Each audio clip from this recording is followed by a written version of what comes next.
balade, justement, je vous parlais tout à l'heure de ce département qui est particulièrement boisé. On va l'évoquer tout de suite. Un bois, une histoire de patrimoine avec notre guide, Monsieur Petit-Demange. Le Jura doit son nom, avant tout, à la chaîne de montagnes qui forme 7 degrés, qui monte jusqu'ici, jusque dans le Haut-Jura, à 2 pas de la frontière suisse. L'autre richesse de ce département, c'est le bois. Ces forêts d'épicéas qui sont innombrables ici. L'épicéa qui est d'une qualité pratiquement unique au monde. Alors, même dans les Vosges, ils n'ont pas le même. Alors, non, on a des... ça commence, vas-y. je le Vosgien franc-comtois, voilà, ça va envoyer comme ça toute la semaine.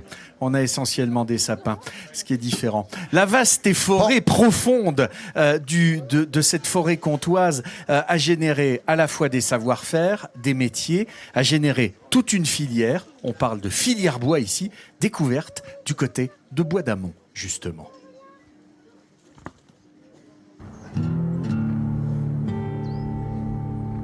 La forêt à perte de vue. Dans le département du Jura, elle recouvre presque la moitié du territoire. Ici, quelques feuillus se mêlent aux innombrables conifères dont l'épicéa est la véritable richesse locale.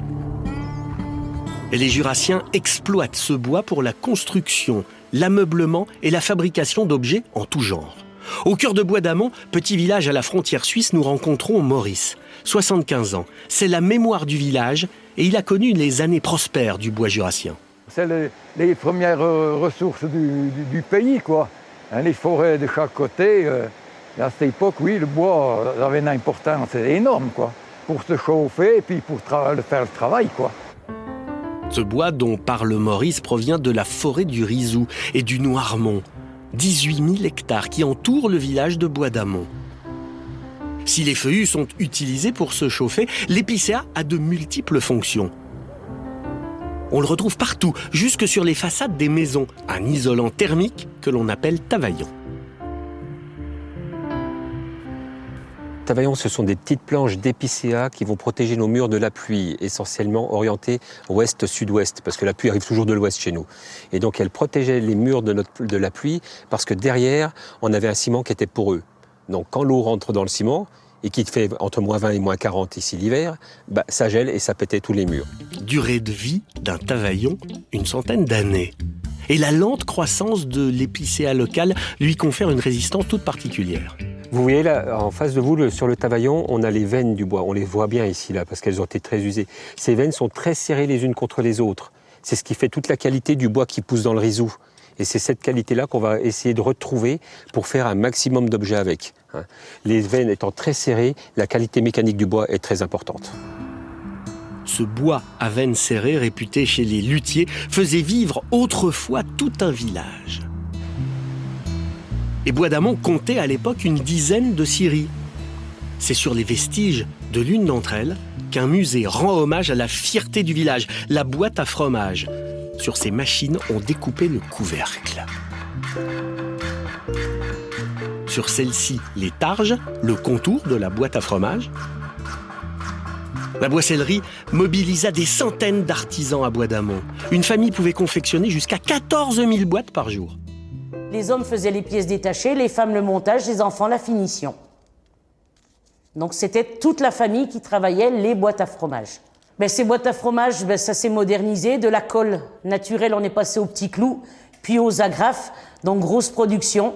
En 1965, le carton arrive sur le marché, ce qui va détrôner le bois. D'une production artisanale devenue industrielle, il reste aujourd'hui 2 usines à Bois d'Amont qui fabriquent l'essentiel des boîtes à fromage françaises. Aujourd'hui encore, dans ce village, un autre métier perdure, celui de tabletier, un art qui embrasse une foule de petits ouvrages en bois. Michel et son frère Edmond fabriquent depuis 60 ans des boîtes de jeux et des soufflets de coucou. Et toutes sortes de souvenirs. Pour Michel, le bois, c'est l'histoire de sa vie. Il y a une odeur du bois de sapin. Et c'est quelque chose d'important. Quand on arrive dans un atelier qui travaille le sapin, on sent ça, on respire une odeur de bois. Et on aime ça.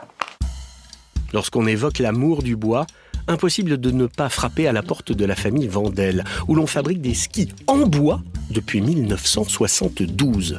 Dans leur dernière collection, cette récente réédition du premier ski fabriqué par le grand-père de Mehdi. Pas la moindre fibre de carbone, pas la moindre fibre de verre. Un ski tout en bois local que Mehdi vend comme des petits pains. Ce qui fait l'âme du ski réel, c'est le bois. Jusqu'à maintenant, on jouait sur la technicité des produits, c'est-à-dire on utilisait des fibres et des matériaux de pointe comme le carbone, les mêmes produits qu'utilisés dans l'aéronautique. Mais depuis qu'on a ressorti le ski bois, en fait, on a un phénomène carrément inverse où on vend plus de ski en revenant à quelque chose de traditionnel, plus qu'en restant dans quelque chose de technique en fait. L'économie du bois dans la région n'a pas dit son dernier mot, loin de là. Débardage, scierie, construction de chalets, la filière bois dans le Jura compte près de 4500 employés pour 1500 entreprises. Alors, sur cette terre jurassienne, on vient de voir, il y a des forêts absolument magnifiques, immenses, où l'association de cette terre calcaire, c'est pour ça qu'on a créé, Alexandre Borniard a appelé ça la période jurassique, c'est cette qualité de la terre calcaire qui donne ce bois, cet épicéa si particulier. Les essences, elles se succèdent en strates, les chênes sont plutôt dans les vallées, les hêtres se retrouvent sur les plateaux, ensuite c'est les sapins sur les pentes et les épicéas dominent la montagne. On ne retrouve cette qualité d'épicéa grosso modo qu'en Californie. Il y a que là où on trouve l'équivalent. Et cette forêt qui effrayait le voyageur il y a bien longtemps, aujourd'hui, elle rassure, elle fait vivre des milliers de métiers, de gens. Et cette qualité du bois associée au plateau calcaire, ce bois transformé sur la région dans une zone délimitée et cette culture historique fait qu'ici, en Jura, on a demandé, on a fait un dossier pour créer une appellation d'origine contrôlée, bois du Jura, ce qui serait la première appellation d'origine contrôlée non alimentaire pour faire en sorte que le bois soit protégé de toutes les influences, enfin de toutes les attaques, on va dire, du commerce, notamment des pays de l'Est. Et j'en sais, on s'en sert pour entourer les monts d'or. Il y a un métier qui a été créé qui s'appelle sanglier, parce qu'on fait des sangles qu'on prélève directement sur les